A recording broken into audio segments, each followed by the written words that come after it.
لا إله إلا الله لا إله لا إله إلا الله لا إله তেরে কত সুন্দরী মদিনা যাইতে এই মন দিওয়ানা হেরে কত সুন্দর মদিনা যাইতে এই মন দিওয়ানা হেরে দয়া কর দয়াল আল্লাহ দয়া কর দয়াল আল্লাহ নসিব করো মদিনা লা ইলাহা ইল্লাল্লাহ লা ইলাহা ইল্লাল্লাহ লা ইলাহা তেরে নামাজে রোজা ছাইরো না মা বাবাকে ভুইলো না হেরে নামাজে রোজা ছাইরো না মা বাবাকে ভুইলো না হেরে জান্নাত বাসী হইতে চাইলে জান্নাত বাসী প্রাণ ভরে করো সাধনা লা ইলাহা ইল্লাল্লাহ লা ইলাহা লা ইলাহা ইল্লাল্লাহ মুহাম্মাদুর রাসূলুল্লাহ সাল্লাল্লাহু আলাইহি ওয়াসাল্লাম আল্লাহ আল্লাহ আল্লাহ আল্লাহ আল্লাহ আল্লাহ আল্লাহ আল্লাহ আল্লাহ আল্লাহ আল্লাহ আল্লাহ আল্লাহ আল্লাহ আল্লাহ আল্লাহ আল্লাহ এই নামেতে এত মধু এই নামেতে এত মধু জাহানি তো আগের দয়া জাহানি তো আগে যতই যাবি নামটি তোমার যতই যাবি নামটি তোমার তো তুই মধুর লাগে দয়া তো তুই মধুর লাগে আল্লাহ আল্লাহ আল্লাহ আল্লাহ আল্লাহ আল্লাহ আল্লাহ আল্লাহ আল্লাহ আল্লাহ আল্লাহ আল্লাহ আল্লাহ Allah Allah tanbodiya dakri banda prani bodiya dak hai prani bodiya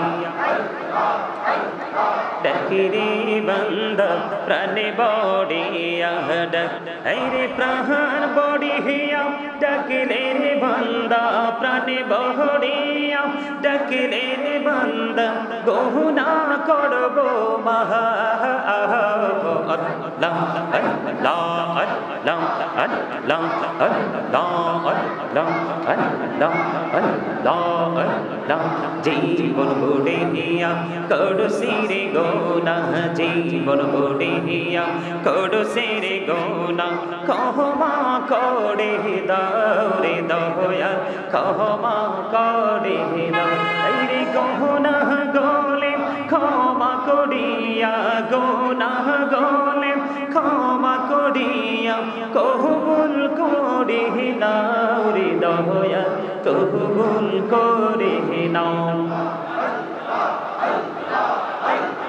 Allah Allah Allah Allah Allah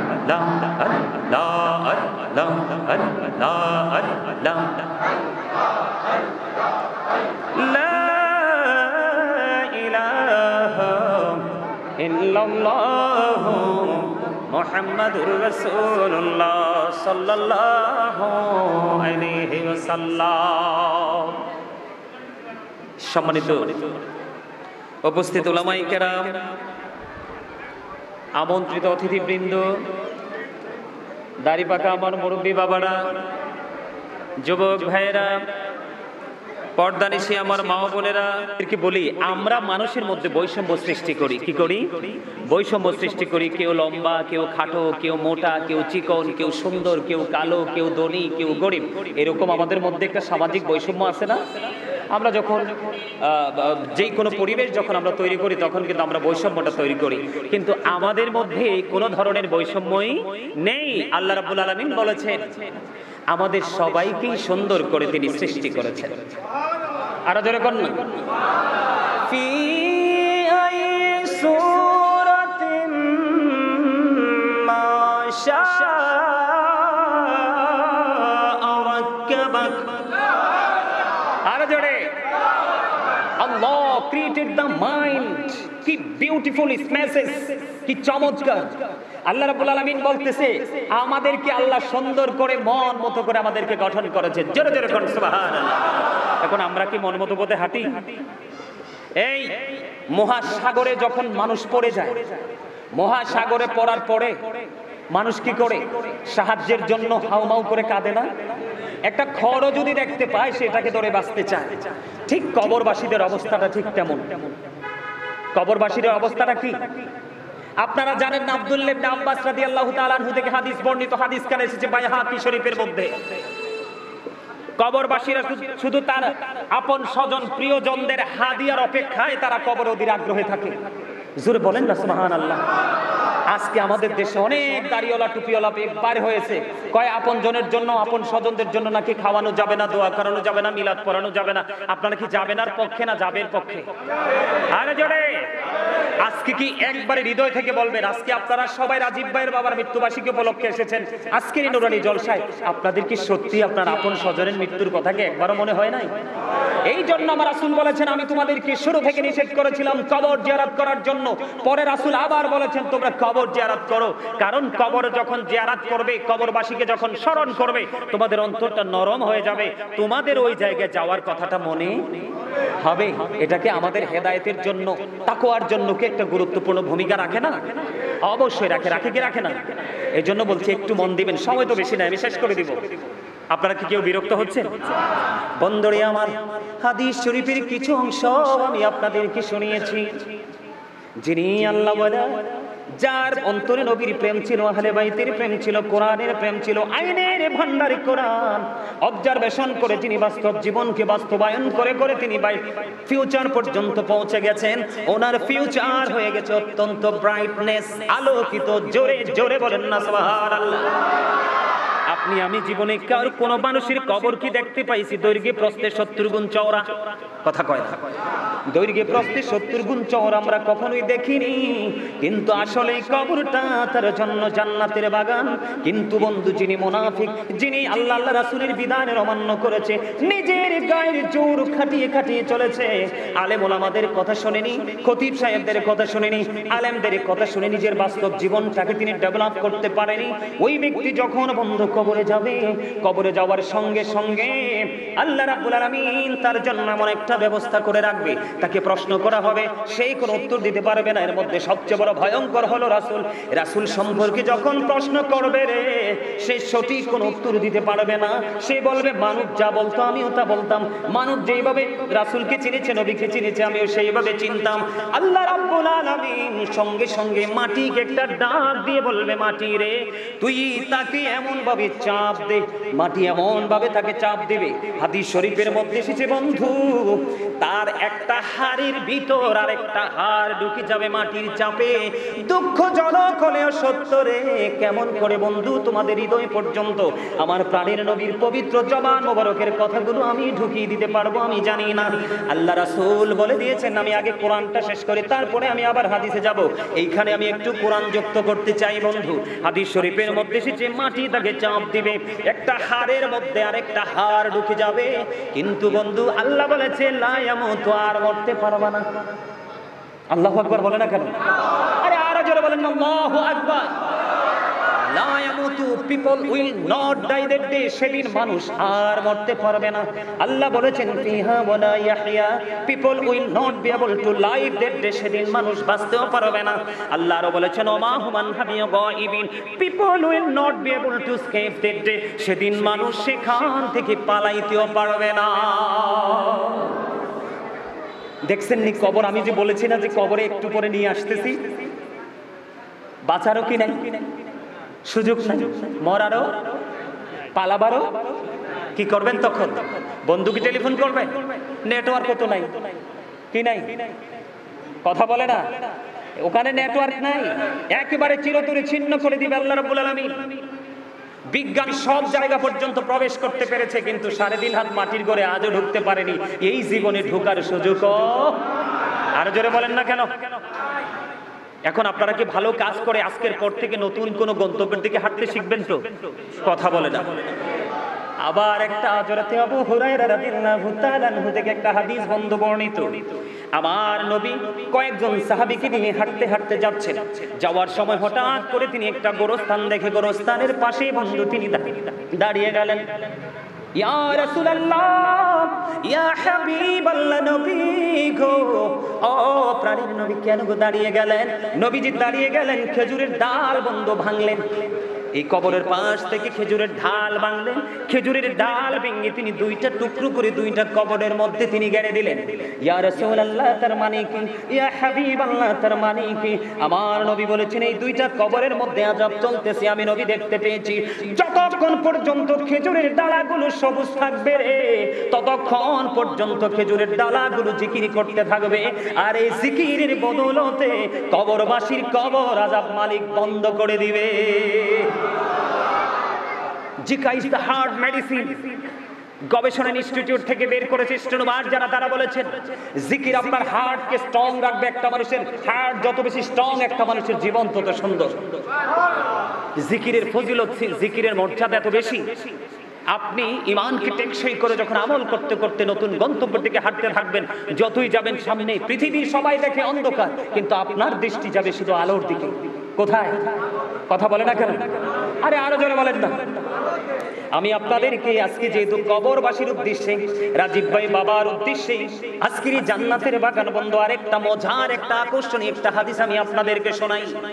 Muhammad ইবনে নসর রাদিয়াল্লাহু তাআলা আনহুর বাবা, মানুষ যখন মারা যাইতো গো, মানুষ মারা গেলে তিনি জানাজায় অংশগ্রহণ করতে পারলে তিনি বেশি খুশি হতেন। সব সময় তিনি যত দূরেই মানুষ মারা যাক, যখন তিনি মৃত্যুর সংবাদ পাইতেন তিনি জানাজায় শরীক হয়ে যেতেন।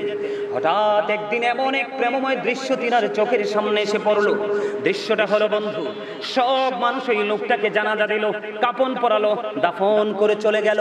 মুহাম্মদ ইবনে নসর রাদিয়াল্লাহু তাআলা আনহুর বাবা তিনি কবরের পাশে দাঁড়িয়ে রইলেন। হঠাৎ করে তিনি দেখতে পাইলেন জিন্দা যেন দুইটা মানুষ এই কবরটার মধ্যে ঢুকতেছে। সুবহানাল্লাহ বলেন না।